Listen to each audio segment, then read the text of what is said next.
Hi guys, and welcome to my condensed van build video. Watch me as I build this wheelchair converted Fiat Doblo into a micro camper / recording studio on wheels. However, if you'd rather follow the build in its entirety, I have a full 30 episode playlist here covering everything I did in more detail. So the first order of business was to take the ramp off, take the seat belts out, take the electric wheelchair straps off, take the roof lining down, and all the plastic from the back is coming off as well.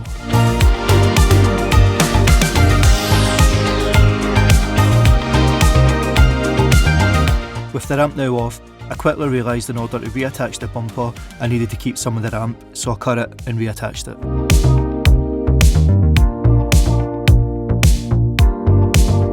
Now to the fun part. So today was all about removing the carpet, spare seat and getting it back to the bare metal, just so I could see what I was working with. I'm not going to lie, seeing the back all stripped out like this got me excited.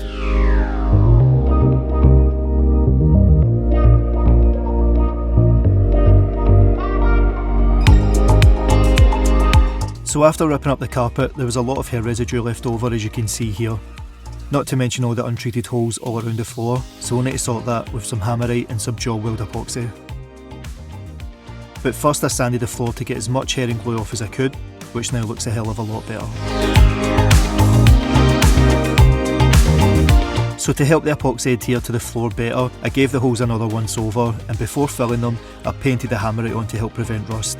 And also painted anywhere I saw rust, like this new fuel tank cover, and once dried I filled the holes and left them to set overnight.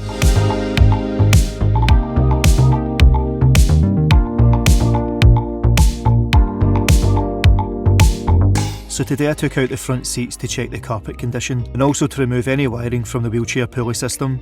I also took out the centre console and side trim to give me more access. And after looking at the carpet in the rear passenger footwell, I just decided to remove it. The front carpet on the other hand looked fine and less worn, so I just left it, and I'll just replace the rear footwells. Now on to disconnecting the wires, and in honesty I hated this part as I don't like working with electrics. Just make sure when you're doing this you disconnect the battery to avoid injuring yourself.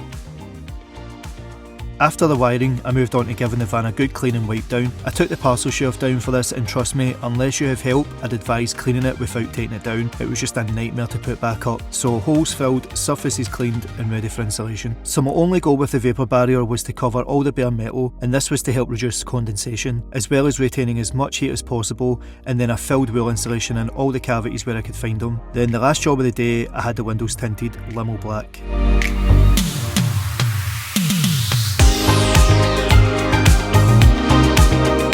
And this is a shot of all the insulation finished, top to bottom, as well as the rear footwell carpeted.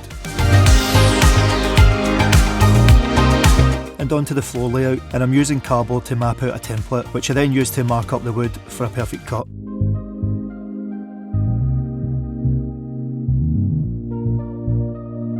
I did the same to get the shape and height for the floor dividers as well.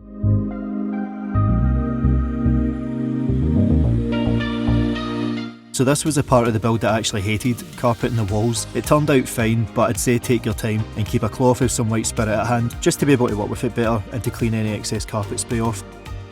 I stuck some insulation on the ceiling and finished it off with some plywood, which I'll carpet later.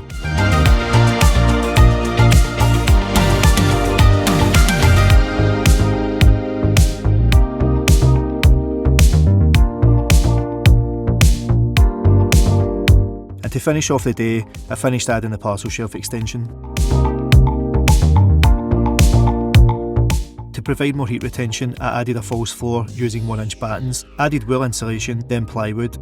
As you can see here, I did use OSB board first, but I changed it to ply as the OSB board was just too rigid for the slope. I then put down these stick-on floor tiles, but I changed these later in the build to vinyl. After the tiles, I went about installing the bed and kitchen areas. This is when it started getting exciting, seeing it all coming together. I wanted at least a foot width space for feet when seated, which is what I'm measuring here, and then I get the rest installed.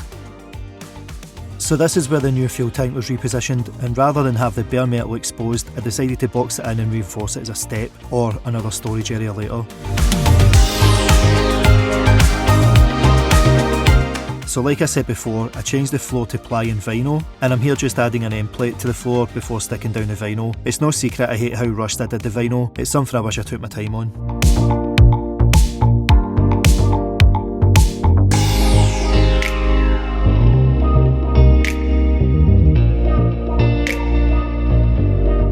For the bed I laid down a frame first to screw into, and then it was just thick blocks for support with long pieces of wood on top. Just a simple frame setup. I knew I wanted a static bed and not a pull-out one, however it does have an extension to make it a snuggly double.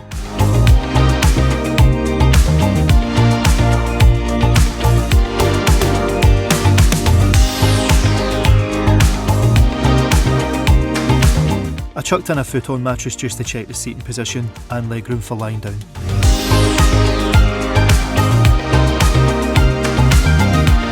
So just like the bed base, I made a simple frame for the kitchen area to build off of.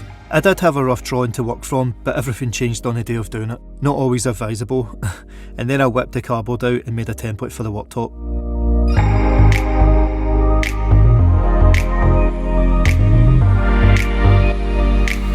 And here I'm just working out the sections for the water and toilet placement.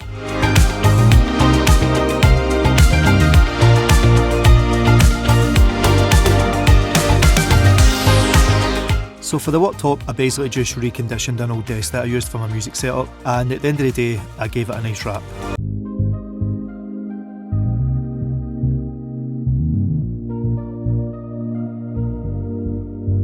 After building the bed and testing it, I felt it needed more strengthening, which I'm doing here. I made sure to have 3 sections for storage, then I cut and installed the bed storage lids, and drilled some holes for some airflow. Next up, I'm just installing some temporary dividers just to section off the bed.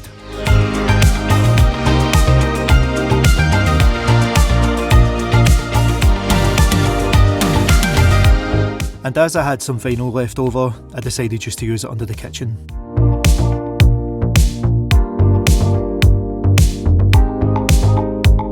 For today it was all about the kitchen, strengthening the frame and adding some storage space.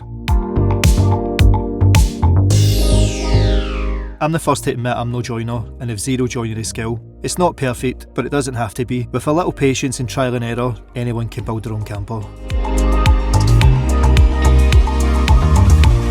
And now we're on to the plumbing. I used a fruit bowl from IKEA, as well as a rechargeable tap and drainage system from Amazon. All the links for the items I use are in the description if you want to pick them up.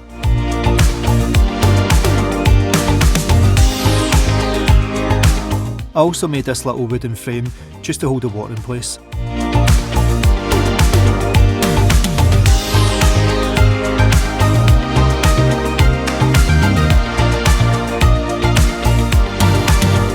And this clip is showing the bed extension setup. It's held on by these small but strong battens, and when not in use, the extension works as a backrest also. This is one of my favourite things about my build, the food storage. I knew early on I wanted to make this, and I'm really happy how it turned out.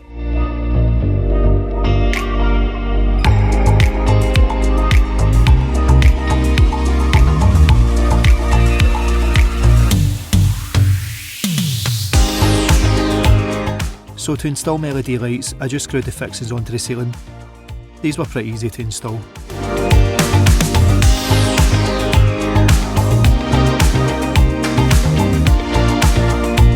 Today was a cold one, so I focused on adding some gas bottle storage and getting the faceplate done for the drawer storage. I also added wee eyelet hooks as temporary handles just so I could open and close them properly.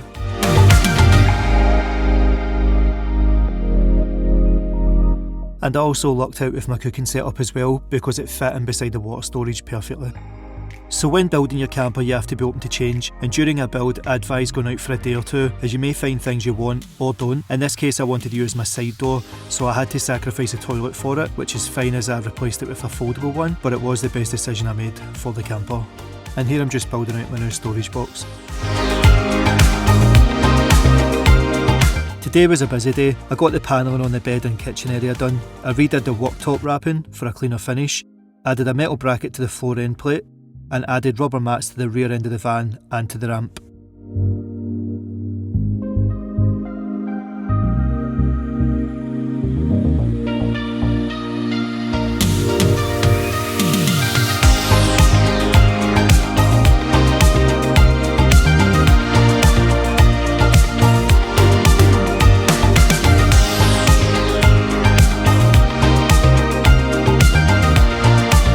Since I was rewrapping the worktop, I used this chance to change the sink to a sunken version. Overall it gave me more worktop space and looked more neater.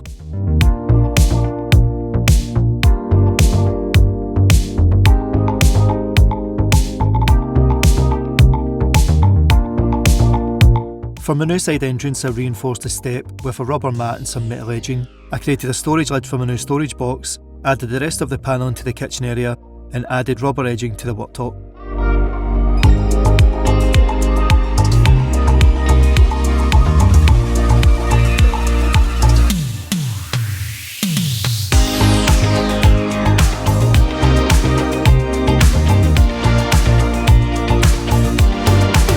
On today's jobs, I wrapped and finished a new worktop extension, drilled airflow holes into the new storage lid, and carpeted the parcel shelf extension.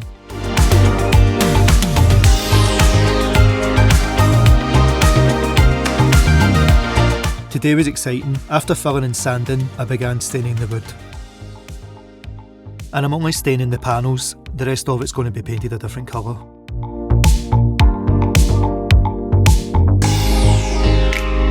And after the staining dried, it was onto the colour. And then once the paint dried, I installed these brackets for the extension. And as you can see, plenty of room for the bed extension, and to finish off I added a plastic footrest and wrapped the drawer faceplates.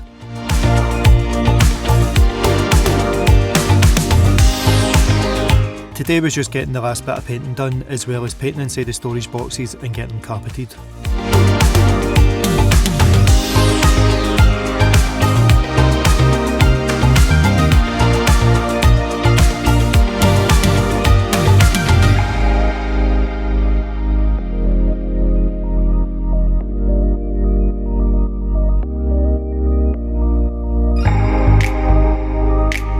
So to keep the faceplates closed, I added these magnetic latches.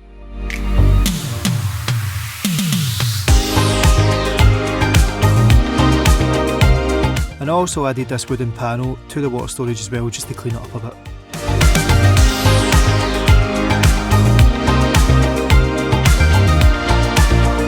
And to finish off the kitchen, I built this simple drawer just for utensils, etc.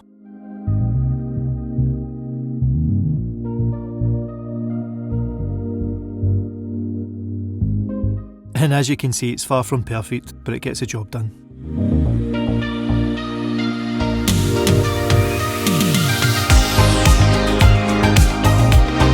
And to get back the space that I took away from the worktop, I added this new extension. So this clip is showing all the different variations I can get with the new extensions. Very happy with it. So with all the painting done, it's time to get the foam fitted for the bed and seating area.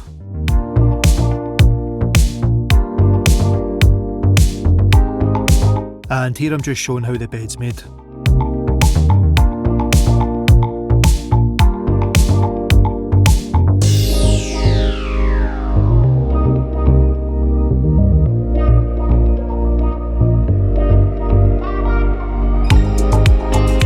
So guys, here's a small evolution of the build. Build A was what we started with, and build B is what we ended with.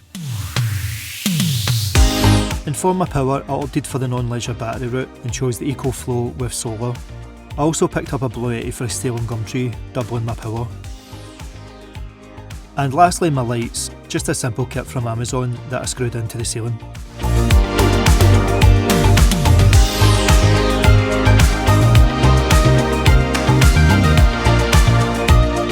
And here's the finished product guys, with the foam covers on. Click above if you want to see the full build in more detail from my van build series. And if you have any questions, feel free to drop them in the comments. Thanks for watching guys.